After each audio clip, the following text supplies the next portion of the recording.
I'm O.W. Root, and this is Pleasant Peninsula. I have the nicest neighbor I've ever had. Whenever he snowblows his driveway, he snowblows ours too. Just out of the kindness of his own heart. He's retired. He's just such a nice guy. But he's been gone the past month, hopefully to somewhere warm. So what does that mean? I've been shoveling. No snowblow, shoveling. It's good for me. I'm out there, I'm sweating. It's a winter workout. We're stuck inside. We can't move. We can't go anywhere. We can't do anything. This gets me outside doing cardio, working out, really. If you're getting tons of snow like we get up here, and we look around, it's a workout, shoveling. So while I'm so thankful for his snow blowing, I have to say, I've also appreciated the month of snow shoveling as well, because it's good for me. He got home last night. I saw his car come in the driveway. Sure enough, I woke up this morning. I noticed our driveway. It was blowed. He snowblowed it.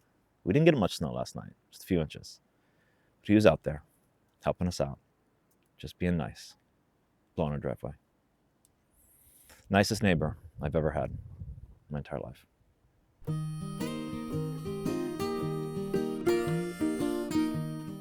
Everybody loves saunas. But some people need saunas. Up in the deep north, we need saunas. Those Yoopers up in the Upper Peninsula, they need saunas. Those Finns who brought the saunas to the Upper Peninsula, they need saunas. But have you ever seen how saunas are made, how they're built? Have you ever visited a workshop and talked to the people who build these things? Well, I have.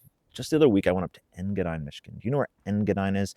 Engadine is a tiny, unincorporated municipality with no defined boundaries. So there's no official population statistics. It's a tiny, tiny little place in the middle of UP, just off US 2. You're driving west on US 2, and you take a right and you get to Engadine. I went up there, talked to the people at the Upper Peninsula Sauna Company. I went back in the workshop. It's frigid in Engadine. The wind is beating the shingles. The roads are covered in packed white snow. It is the Arctic up there. But back in the workshop, it is warm. It is lovely. It is exactly what you would think it would be. There's classic rock playing on a radio. There's an open pack of Camels on a plywood table. And the guys there are so nice. And they told me all about how they build their saunas. Eric is the manager of the workshop there. He told me that they have built 279 saunas since they opened in 2014, 11 years. He told me that it takes about 80 man hours to build a sauna. They got a few guys working in the workshop, and as we're talking, you hear drills. These guys are taking care of these things. They're building these things as I'm in there. And he takes me through all these saunas and shows me what makes their saunas special. He tells me that, so they make barrel saunas at the Upper Peninsula Sauna Company. And a lot of people might say they make barrel saunas, but they don't. They make just cylinders. But their barrel saunas actually bow out a little bit, like a barrel. You can, he shows me, I can see right in. As the guy's working on it, I'm looking inside the sauna. It bows out a little bit. And this is a small little thing. You might say, well, what's the big deal? What does that really do? It makes it stronger. And just the smallest little thing like that makes the sauna last longer, makes it stronger, and that's important up here in where the elements are just crushing you.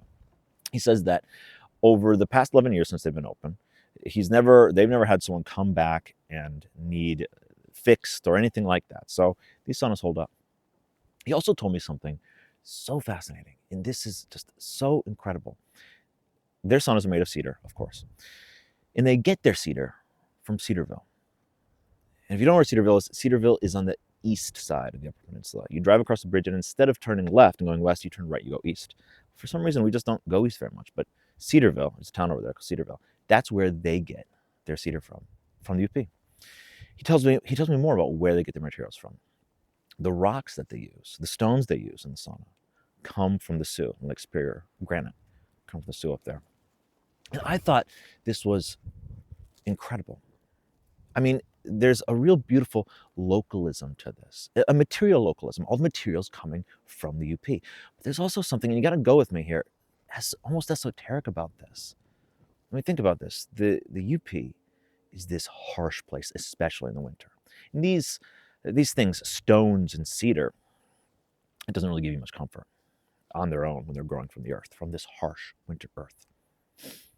What they do is they take these materials and they, with human ingenuity and the human hand, they put them together and they build a sauna, which is a godsend when it is just freezing outside.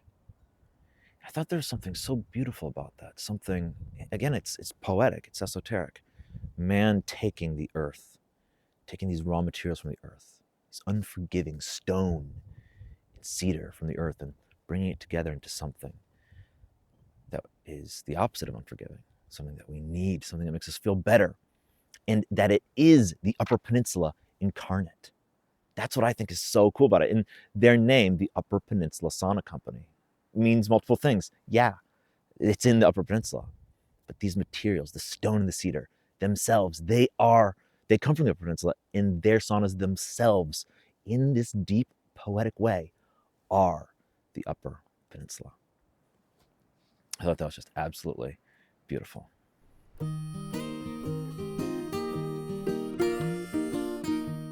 Next, I want to take a look at a reel from our Instagram. So let's roll that.